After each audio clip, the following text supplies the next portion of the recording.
Jamie Peha with TableTalk Northwest, and I'm here at the World Trade Center at the AVA tasting for Red Mountain. Red Mountain is a very unique location in Washington State.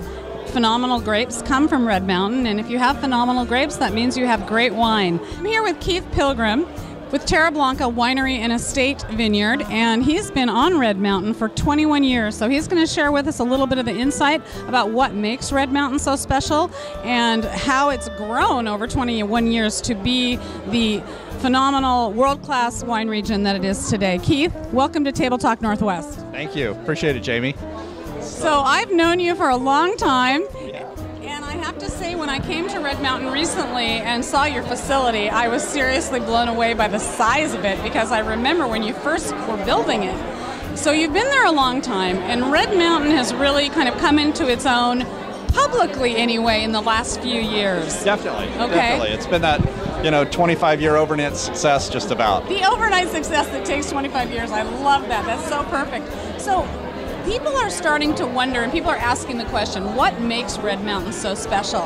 And I thought that you could share some insights, because you selected to go there, coming here, I believe, from California. I did. Why did you choose to go there? There were three things. Why did I choose to go there from California? One was opportunity. I almost landed in Paso Robles, and I came up one last trip before signing a deal in Paso Robles and tasted grapes right at harvest. I'd just done the same thing in Paso, and I came up to Red Mountain, did the same thing with some of the existing vineyards there at the time, and I was impressed. I've never lived inland. I've never lived away from where I could go to a restaurant wherever I wanted to. So it was a little bit of culture shock. Eastern Washington, especially 22 years ago, was a little different. But so we purchased the first property 22 years ago and started developing Terra Blanca 21 years ago. And some of the things that make Red Mountain unique, I'd say there's three things you can kind of take away that you can remember about Red Mountain. One, it's warm. If you draw a line between Benton City, which is one side of Red Mountain, and Findlay, which is the other side of Kennewick, about 25 miles away, that arc is the warmest in the winter, warmest in the summer. It's kind of the banana belt in eastern Washington. Okay, so it's warm. The next part is it's a hill with a southwest slope. All the grapes are sloped to the southwest. So there's a lot of places in the world that you grow grapes where it's warm and you're on a southwest slope. So the really third component of Red Mountain is the soil type on Red Mountain. And the soils are a combination of wind-blown silts and sands coupled with flood deposits, and the flood deposits are high in minerality and high in carbonate. And Red Mountain sat at a very interesting place when the Great Missoula floods were happening. Red Mountain was kind of the dividing line between water moving super fast, like 65 miles an hour, and water moving really slow up the Yakima Valley on the other side of us. And so Red Mountain was that dividing line. So anytime you go down to a stream today and you have a rock sticking out close to shore, what happens? Water swirls around, right? When water's swirling around, things fall out. And things fell out at Red Mountain, everything from the size of sand grains to the size of Buicks. And so, finding a Buick with a tractor is kind of fun every now and then. But we just found one yesterday, actually. So finding those big things. But all those rocks were brought down by the floodwaters. And the floodwaters right where our winery sits would have been about 500 feet deep. And they were draining a volume of water about twice the volume of the Great Lakes, and it drained in about 8 hours. So it's a massive amount of water moving through the area and taking material that the glaciers that eroded and deposited in this lake, and the glaciers were eroding materials from what we consider the mining districts in the Northwest. Eastern Washington, Eastern Oregon, Northern Idaho, Southern BC, Western Montana. Those are all areas where the rocks are high in trace minerality already. And then we drop them into a body of water, and the water's alkaline. Well, the water's alkaline, so they sit there in this alkaline water and they get coated with calcium carbonate. So where else in the world do you grow grapes on carbonate soils? Bordeaux and Burgundy. Bordeaux and Burgundy. So two common places. So the carbonate's from a different source, but that carbonate and that high minerality gives Red Mountain a unique flavor profile. It just doesn't exist anywhere else in Washington. So you have those high carbonate, high mineral rocks. You've got this very warm site, and you've got it well drained facing the southwest. And those are the three things that kind of make Red Mountain what it is, and why people are willing to pay a lot more for grapes off of Red Mountain than other areas in Washington.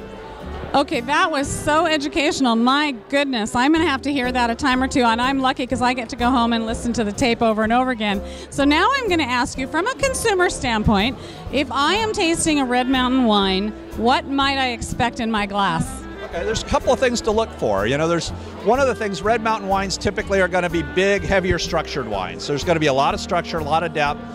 So some of the bigger wines you're going to taste. And then there's a couple of flavor profiles you can look for. So look for a chalkiness on the roof of your mouth before you taste tannin. That chalky feeling is from those high carbonate soils. Look for a little hint of Grand Marnier on the back of the palate, that little hint of candied orange on the back of the palate.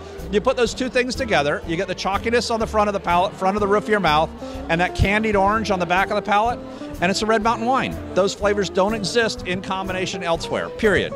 So that's kind of something to look for. You can look for those kind of flavor profiles and see that, and you can taste those whether I made the wine or somebody else made the wine. It doesn't really matter.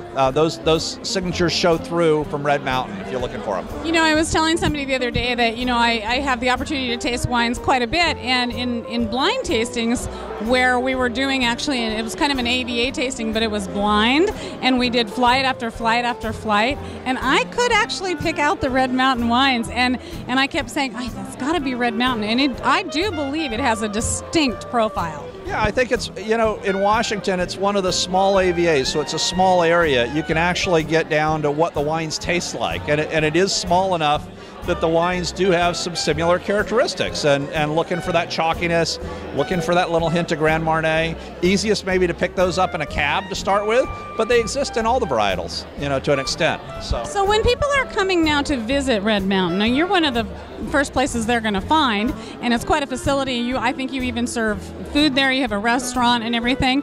So what are people going to find when they come to visit Red Mountain today?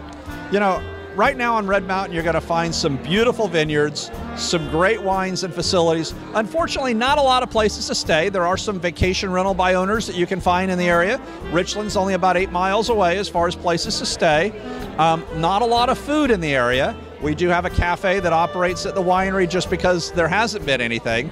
So we have a food called Cafe Orsa, operates on Friday, Saturday, and Sunday.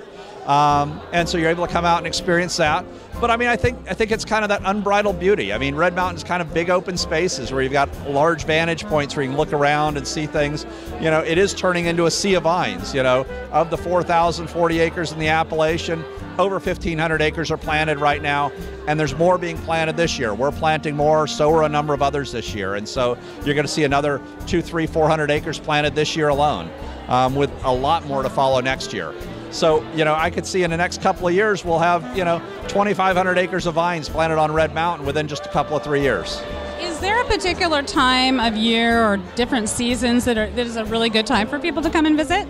I say, for people coming from the west side of the state, wait until the weather gets kind of crappy over here, and we're hitting that March, April time frame, and you're getting kind of tired of the rain and looking at it. Pretty much guaranteed we're sunny and nice. When I left the winery on Saturday, it was 55 degrees and sunny. And so those are the times when I think it's fun to get away. It's always great to show up during harvest. September and October, there's a lot going on. You get to see a lot of different things. Coming over the summer, you get to experience all the other things that are going on in the Tri-Cities as well as wine. You've got the wine going on, you've got the great Columbia and Snake River coming together, and the Yakima right in our area, and all the activities that go with those. So there's a lot to do in the Tri-Cities, Thank you so much, Keith. It was really a delight chatting with you, and we're going to send more people your way over to Red Mountain. Red Mountain is happening. There's a lot of things coming up. Revelry on Red Mountain, which is put on by the Auction of Washington Wines, will be happening in May. And then in September, the Red Mountain AVA will be putting on what they call their block party. So stay tuned at TableTalkNorthwest.com, and we'll keep you up to date on all the exciting events that will be happening in the Red Mountain AVA. Thank you.